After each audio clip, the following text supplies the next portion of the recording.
প্রিয় শিক্ষার্থী বন্ধুরা, আজকে আমরা আলোচনা করব আমাদের পাঠ্য বই থেকে একাদশ অধ্যায়ের নমুনা প্রশ্নের সৃজনশীল প্রশ্ন নং 3 নিয়ে। তো এখানে আমরা প্রথমে দেখতে পাচ্ছি আমাদের এখানে প্রত্যেকটা এন্ট্রি দেওয়া আছে। তো প্রথমে আমরা এখানে প্রশ্নের শুরুতে দেখি, এখানে দেখতে পাচ্ছি কুমিল্লার শাপলা প্রিন্টার্স উত্তরা ব্যাংক প্রধান কার্যালয় থেকে 2025 সালে 5500টি ডায়েরি প্রস্তুতের একটি কাজ পেল। তো এই লাইনটা থেকে আমরা কি বুঝতে পারলাম, এই পুরো বিজনেসটা হচ্ছে প্রেস বিজনেস অথবা প্রিন্ট যারা করে থাকে তাদের একটা বিজনেস। তো তারা ডায়েরি প্রস্তুত করার একটা কাজ পেয়েছে। এখন ডায়েরি প্রস্তুত করার জন্য যে যে ব্যয়গুলো হয় প্রত্যেকটা ব্যয় এখানে ইন্ডিভিজুয়ালি দেওয়া আছে। তো এখানে আমরা দেখতে পাচ্ছি প্রথমে আছে কাগজ ক্রয়, যেটা হচ্ছে ডায়েরির ক্ষেত্রে কাঁচামাল হিসেবে কাজ করে। অর্থাৎ ডায়েরি প্রস্তুত করার জন্য তোমার কাঁচামালটা হিসেবে কাগজ অবশ্যই দরকার পড়বে। এছাড়াও ছাপার কালি, অর্থাৎ যেটা দিয়ে তোমার ছাপানো হবে সেটার কালিটাও কিন্তু এক্ষেত্রে অবশ্যই কাঁচামালের পাশাপাশি আরেকটা খুবই গুরুত্বপূর্ণ উপাদান হিসেবে কাজ করবে। এছাড়াও প্রত্যক্ষ মজুরি, অর্থাৎ যেটা ছাড়া তোমার উৎপাদন করা একদমই ইম্পসিবল হবে, সেটা হচ্ছে প্রত্যক্ষ মজুরি। যারা শ্রমিক আছে তাদেরকে মজুরি প্রদান করতে হবে। এছাড়াও আমরা আরও কিছু ব্যয় এখানে দেখতে পাচ্ছি, যেমন আঠা ও সুতা ক্রয়, যেটা আমরা যখন উৎপাদন করা শুরু করব তখন সেক্ষেত্রে আমাদের দরকার পড়ে, এবং এটা কিন্তু সরাসরি উৎপাদনের সাথে জড়িত নয় বা সরাসরি আমাদের যে এটা অবশ্যই দরকার পড়বে এমন নয়। এটার অল্টারনেটিভ আমরা অন্য যে কোনো ব্যয় কিন্তু করতে পারি। এরপর দেখতে পাচ্ছি কারখানা ভাড়া দেওয়া আছে, কারখানার বিদ্যুৎ খরচ, অফিস ও প্রশাসনিক ব্যয়, আপ্যায়ন খরচ, বিল আদায় খরচ, দরপত্রে উদ্ধৃত মূল্যের 2%। অর্থাৎ দেখো পরবর্তীতে আমাদের এই যে পরবর্তীতে দেওয়া আছে প্রতি ডায়েরির দরপত্রে উদ্ধৃত মূল্য, এখানে দেওয়া আছে 35 টাকা, এবং 35 টাকার 2% করলে আমরা বিল আদায় খরচের পরিমাণ পেয়ে যাব। এই হচ্ছে আমাদের টোটাল ইনফরমেশন। এখন আমাদের ক নাম্বার প্রশ্নে বলা হয়েছে শাপলা প্রিন্টার্সের রূপান্তর ব্যয় নির্ণয় করো। তো প্রথমে আসো, রূপান্তর ব্যয় যদি আমরা নির্ণয় করতে চাই, রূপান্তর ব্যয় নির্ণয় করার একটা সূত্র আছে। সূত্রটা হলো প্রত্যক্ষ মজুরি, এবং প্রত্যক্ষ মজুরির সাথে যদি আমরা কারখানা উপরিব্যয় যোগ করে দিই, প্রত্যক্ষ মজুরি যোগ কারখানা উপরিব্যয়, এই দুইটা যোগ করলে আমরা যে ব্যয়টা পাবো বা যে পরিমাণটা পাবো সেটাই হচ্ছে রূপান্তর ব্যয়। তাহলে প্রত্যক্ষ মজুরি এবং কারখানা উপরিব্যয় দুইটা যোগ করে আমরা যে ব্যয়ের পরিমাণটা পাচ্ছি সেটাকেই আমরা বলি কারখানা, এখানে রূপান্তর ব্যয়।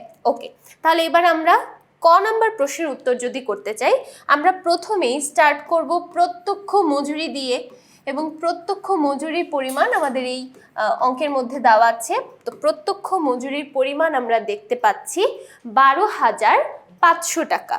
তাহলে প্রথমে প্রত্যক্ষ মজুরির পরিমাণ 12,500 টাকা। এবার এই প্রত্যক্ষ মজুরির সাথে আমাদের যোগ করতে হবে কারখানা উপরিব্যয়, কারখানা উপরিব্যয়। তাহলে প্রত্যক্ষ মজুরি লিখলাম। এবার দেখব আমরা কারখানা উপরিব্যয় কি কি আছে। যেমন প্রথমেই আছে আঠা এবং সুতা ক্রয় 5,000 টাকা, তারপর কারখানা ভাড়া দেওয়া আছে 10,000, কারখানার বিদ্যুৎ খরচ দেওয়া আছে 3,500। এই তিনটাকে আমরা বলতে পারি কারখানা উপরিব্যয়। তাহলে প্রথমে আমরা নিয়ে আসি আঠা ও সুতা ক্রয়। প্রথমে আঠা ও সুতা ক্রয়, আঠা ও সুতা ক্রয়ের পরিমাণ দেওয়া আছে 5,000 টাকা।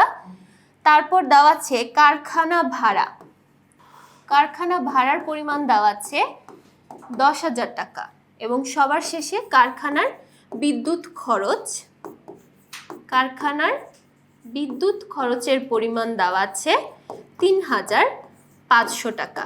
এবার তাহলে টোটালটা আমরা যোগ করে দিব। আমরা যদি এবার টোটাল ব্যয়টা যোগ করি, প্রথমে 5,000, তারপর 10,000 এবং 3,500, তাহলে টোটাল কারখানা উপরিব্যয়ের পরিমাণ আমরা পেয়ে যাচ্ছি 18,500 টাকা।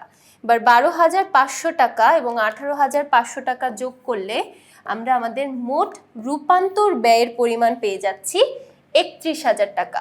তাহলে এখানে আমরা লিখে দিব রূপান্তর ব্যয়ের পরিমাণ 31,000 টাকা। তাহলে এটা হয়ে গেল আমাদের ক নাম্বার প্রশ্ন। এবার চলে যাই খ নাম্বার প্রশ্নে। খ নম্বর প্রশ্নে বলা হয়েছে শাপলা প্রিন্টার্সের প্রতিটি ডায়েরির উৎপাদন ব্যয় নির্ণয় করো। তাহলে প্রথমত আমাদের উৎপাদন ব্যয়টা নির্ণয় করতে হবে এবং তারপর প্রত্যেকটা ডায়েরির জন্য উৎপাদন ব্যয় কত হয় সেটা নির্ণয় করতে হবে। তাহলে প্রথমে আমরা স্টার্ট করব উৎপাদন ব্যয় নির্ণয় করা থেকে, এবং উৎপাদন ব্যয় যদি আমরা নির্ণয় করতে চাই আমাদের কাঁচামাল থেকেই কিন্তু শুরু করতে হবে। এক্ষেত্রে ডায়েরির জন্য কাঁচামাল হলো কাগজ ক্রয়, তাহলে আমরা কাগজ ক্রয় থেকে শুরু করব। এখানে আমাদের কাগজ ক্রয়ের পরিমাণ দেওয়া আছে 70,000 টাকা। তাহলে কাগজ ক্রয় 70,000 টাকা। কাগজ ক্রয়ের সাথে আমাদের নিয়ে আসতে হবে পরবর্তী প্রত্যক্ষ খরচগুলো। যেমন এখানে দুইটা প্রত্যক্ষ খরচ আছে, একটা হলো ছাপার কালি ক্রয় 25,000 টাকা এবং আরেকটা দেওয়া আছে প্রত্যক্ষ মজুরি 12,500 টাকা। তাহলে প্রথমে নিয়ে আসি ছাপার কালি ক্রয়। ছাপার কালি ক্রয়ের পরিমাণ দেওয়া আছে 25,000 টাকা এবং আমাদের প্রত্যক্ষ মজুরির পরিমাণ দেওয়া আছে 12,500 টাকা। প্রত্যক্ষ মজুরি 12,500 টাকা। তাহলে আমরা যদি এখন টোটাল প্রত্যক্ষ খরচগুলো যোগ করি তাহলে আমরা এখানে মুখ্য ব্যয়ের পরিমাণ পেয়ে যাব। তাহলে এখানে আমাদের মুখ্য ব্যয়ের পরিমাণ দাঁড়াচ্ছে 1,07,500 টাকা এবং এটার নাম আমরা লিখব মুখ্য ব্যয়। মুখ্য ব্যয়ের পরিমাণ 1,07,500 টাকা। এবার তাহলে মুখ্য ব্যয় আমরা নির্ণয় করেছি, এবার যোগ করে দিতে হবে কারখানা উপরি ব্যয়। কারখানা উপরি ব্যয়। তাহলে কারখানা উপরি ব্যয় কি কি আছে আমরা কিন্তু অলরেডি ক নাম্বার প্রশ্নে কারখানা উপরি ব্যয় কি কি ছিল জানি, তো সেটাকে আমরা এখানে নিয়ে আসব। আঠা ও সুতা ক্রয় ছিল 5,000 টাকা, তারপর কারখানা ভাড়া ছিল 10,000 টাকা, কারখানার বিদ্যুৎ খরচের পরিমাণ ছিল 3,500 টাকা। এবার এই টোটালটা যদি আমরা যোগ করি আমাদের মোট কারখানা উপরি ব্যয়ের পরিমাণ ছিল 18,500 টাকা। তাহলে এখন আমাদের এই 1,07,500 এবং 18,500 দুইটা যোগ করতে হবে। তাহলে আমরা মোট উৎপাদন ব্যয়ের পরিমাণ পেয়ে যাচ্ছি 1,26,000 টাকা। 1,26,000 টাকা এটা হচ্ছে আমাদের মোট উৎপাদন ব্যয়ের পরিমাণ।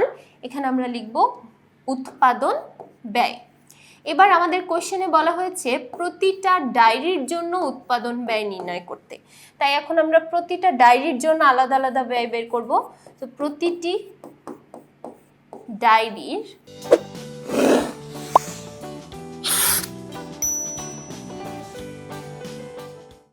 উৎপাদন ব্যয়, প্রতিটা ডায়েরির উৎপাদন ব্যয় যদি আমরা বের করতে চাই, এবার আমাদের ডায়েরির সংখ্যাটা লাগবে। দেখো একদম শুরুতে আমাদের ডায়েরির সংখ্যা বলে দেওয়া হয়েছিল 5,500টি। তাহলে এখন আমরা এই যে উৎপাদন ব্যয়টা বের করেছি 1,26,000 টাকা, এটাকে 5,500 দ্বারা ভাগ করব। তাহলে 5,500 দ্বারা ভাগ করলে আমরা প্রত্যেকটা ডায়েরির জন্য উৎপাদন ব্যয় পাবো। তো এখানে আমাদের প্রত্যেকটা ডায়েরির জন্য উৎপাদন ব্যয় দাঁড়াচ্ছে 22.91 টাকা, অর্থাৎ এক পিস ডায়েরির জন্য উৎপাদন ব্যয় 22.91 টাকা। এই ছিল আমাদের খ নাম্বার প্রশ্ন। এবার চলে আসি গ নাম্বার প্রশ্নে। গ নাম্বার প্রশ্নে বলা হয়েছে মোট উৎপাদন ব্যয় 1,25,000 টাকা ধরে শাপলা প্রিন্টার্সের প্রতিটি ডায়েরির লাভ বা ক্ষতি নির্ণয় করো। এখানে আমাদের বলা হয়েছে লাভ বা ক্ষতি নির্ণয় করতে। তাহলে আমরা যদি লাভ বা ক্ষতি নির্ণয় করতে চাই আমাদের বিক্রয় থেকে সেই পরিমাণটাকে বাদ দিতে হবে। তাহলে এক্ষেত্রে আমাদের বিশদায় বিবরণীটা প্রস্তুত করতে হবে। বিশদায় বিবরণী যদি আমরা প্রস্তুত করতে চাই তাহলে আমাদের এরকম একটা ছক লাগবে যেখানে আমরা তিনটা টাকার ঘরের মাধ্যমে পুরো বিশদায় বিবরণীটাকে দেখাবো। তাহলে এবার আমরা যদি বিশদায় বিবরণী প্রস্তুত করতে চাই প্রথমে আমাদের নিয়ে আসতে হবে বিক্রয়ের পরিমাণ। এখানে দেখো আমাদের বিক্রয়ের পরিমাণটা কিন্তু সরাসরি টাকার অ্যামাউন্টে দেওয়া নেই, এখানে আমাদের বিক্রয়ের পরিমাণটা একটু অন্যভাবে দেওয়া আছে। যেমন এখানে বলা হয়েছে 5,500টি ডায়েরি আমরা প্রস্তুত করেছি এবং প্রত্যেকটা ডায়েরির দরপত্রে উদ্বৃত্ত মূল্য দরপত্র বলতে বোঝানো হয় যেখানে সবকিছুর মূল্য তালিকাগুলো লেখা থাকে এবং মূল্য তালিকার মধ্যে প্রত্যেকটা ডায়েরির জন্য দাম দেওয়া আছে ৩৫ টাকা। একটা ডায়েরির দাম যদি ৩৫ টাকা হয় তাহলে ৫,৫০০টি ডায়েরির দাম কত হবে সেটা আমরা নির্ণয় করব। তাহলে বিক্রয়টা আমরা কিভাবে বের করব? আমরা টোটাল ৫,৫০০টি ডায়েরি উৎপাদন করেছি এবং প্রত্যেকটার দাম ৩৫ টাকা করে। তাহলে ৫,৫০০ গুণ ৩৫, তাহলে টোটাল আমাদের বিক্রয়ের পরিমাণ দাঁড়াচ্ছে ১,৯২,৫০০ টাকা। এবং এখান থেকে তাহলে আমাদের মাইনাস করতে হবে উৎপাদন ব্যয়। আমরা সাধারণত বিক্রয় থেকে বিক্রিত পণ্যের ব্যয় বাদ দিই এবং বিক্রিত পণ্যের ব্যয় নির্ণয় করার জন্য আমাদের উৎপাদন ব্যয় লাগে। উৎপাদন ব্যয়ের সাথে আমরা পরবর্তীতে চলতি কার্যের যদি কোনো সমন্বয় দরকার পড়ে সেই সমন্বয়টা করে থাকি। কিন্তু আমাদের এই প্রশ্নের মধ্যে কোনো চলতি কার্য রিলেটেড সমন্বয় নেই, যেমন কোনো প্রারম্ভিক মজুদ বা সমাপনী মজুদ দেওয়া নেই। তাই এখানে উৎপাদন ব্যয়কে আমরা বিক্রিত পণ্যের ব্যয় ধরে নিব। তাহলে এখানে আমরা মাইনাস করব উৎপাদন ব্যয়, যেটা আমাদের প্রশ্নের মধ্যে দেওয়া আছে ১,২৫,০০০ টাকা। তাহলে আমরা এখন মাইনাস করব উৎপাদন ব্যয়, যেটা আমাদের প্রশ্নের মধ্যে দেওয়া আছে ১,২৫,০০০ টাকা। তাহলে আমরা যদি ১,৯২,০০০ টাকা থেকে ১,২৫,০০০ টাকা মাইনাস করি তাহলে আমরা যে অ্যামাউন্টটা পাচ্ছি ৬৭,৫০০ টাকা, এটার নাম হলো মোট মুনাফা। এটার নাম মোট মুনাফা। এখন এই মোট মুনাফা থেকে আমাদের পরিচালন ব্যয় বাদ দিতে হবে। তাহলে এখন আমরা লিখব বাদ পরিচালন ব্যয়। পরিচালন ব্যয়, এবং পরিচালন ব্যয়ের মধ্যে দুই ধরনের ব্যয় আছে, একটা হচ্ছে প্রশাসনিক ব্যয় এবং আরেকটা হচ্ছে বিক্রয় উপরি ব্যয়।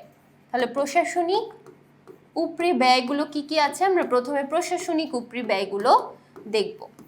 এখানে আমরা প্রথমে দেখতে পাচ্ছি অফিস এবং প্রশাসনিক খরচ একটা দেওয়া আছে ১২,০০০ টাকা। তারপর আরেকটা বলা আছে আপ্যায়ন খরচ। আপ্যায়ন খরচের পরিমাণ দেওয়া আছে এখানে ১৫০০ টাকা, এবং এই দুইটাই হচ্ছে আমাদের অফিসের খরচ। তাহলে প্রথমে আমরা নিয়ে আসি অফিসের ভাড়া বা অফিস খরচ, আমরা বলতে পারি অফিস খরচ দেওয়া আছে ১২,০০০ টাকা, এবং আপ্যায়ন খরচ দেওয়া আছে ১৫০০ টাকা। তাহলে টোটাল দাঁড়াচ্ছে ১৩,৫০০ টাকা।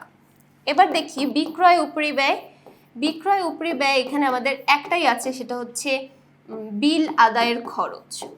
তাহলে বিক্রয় উপরি ব্যয়ের পরিমাণে দেওয়া আছে বিল আদায় খরচ, তবে বিল আদায় খরচের পরিমাণটা আমাদের এখানে নির্ণয় করে নিয়ে দিতে হবে।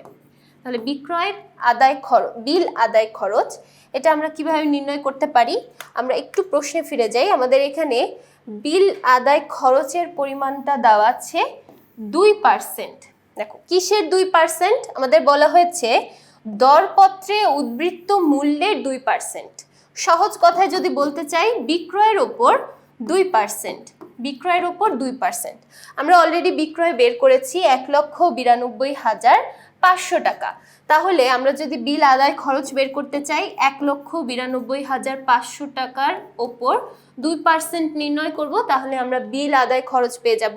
তাহলে ১,৯২,৫০০ টাকার ওপর 2% করলে আমরা পেয়ে যাচ্ছি ৩৮৫০ টাকা, অর্থাৎ ৩,৮৫০ টাকা। এই একটা মাত্র বিক্রয় উপরি ব্যয় আমাদের এখানে দেওয়া আছে। তাহলে টোটাল উপরি ব্যয়গুলো যদি আমরা যোগ করে দেই ১৩,৫০০ এবং ৩৮,০৫০, তাহলে আমাদের টোটাল উপরি ব্যয়ের পরিমাণ দাঁড়াচ্ছে ১৭,৩৫০ টাকা। তাহলে এখন আমরা মোট ব্যয় থেকে এই বিক্রয় উপরি ব্যয় এবং প্রশাসনিক উপরি ব্যয় অর্থাৎ টোটাল পরিচালন ব্যয় মাইনাস করলে আমাদের এখানে নিট মুনাফার পরিমাণ দাঁড়াচ্ছে ৫০,১৫০ টাকা। ৫০,১৫০ টাকা, এটার নাম আমরা লিখব নিট মুনাফা। এখন আমরা দেখি আমাদের প্রশ্নের মধ্যে বলা হয়েছিল প্রতিটি ডায়েরির জন্য লাভ বা ক্ষতি নির্ণয় করো। আমরা এখানে যেটা নির্ণয় করেছি সেটা হচ্ছে ৫,৫০০টি ডায়েরির জন্য। এবার তাহলে যদি আমরা প্রতিটা ডায়েরির জন্য নির্ণয় করতে চাই, প্রতিটি ডায়েরির লাভ, এটা আমরা কিভাবে বের করব? আমরা 50,150-কে ভাগ করব 5,500 দ্বারা। তাহলে 50,150 এটাকে আমরা যদি 5,500 দিয়ে ভাগ করি, তাহলে এখানে আমাদের প্রত্যেকটা ডায়েরির জন্য মুনাফার পরিমাণ দাঁড়াচ্ছে 9.12 টাকা। 9.12 টাকা। তাহলে এখানে আমরা মোট মুনাফা বা নিট মুনাফা পাচ্ছি 50,150 এবং প্রত্যেকটা ডায়েরির জন্য লাভ বা মুনাফা পাচ্ছি 9.12 টাকা, অর্থাৎ 9 টাকা 12 পয়সা করে। তাহলে দেখো, প্রথমে আমরা দেখলাম কিভাবে আমরা রূপান্তর ব্যয় নির্ণয় করতে পারি, তারপর দেখলাম উৎপাদন ব্যয় নির্ণয় করা এবং সবার শেষে লাভ বা ক্ষতি নির্ণয় করা আমরা দেখলাম। আশা করছি পুরো সৃজনশীলটাই সবাই খুব ভালোভাবে বুঝতে পেরেছো। পরবর্তী পর্বগুলো দেখার জন্য সবাইকে আমন্ত্রণ জানিয়ে আজকে এখানেই শেষ করছি। সবাই ভালো থাকবে, সুস্থ থাকবে। ধন্যবাদ।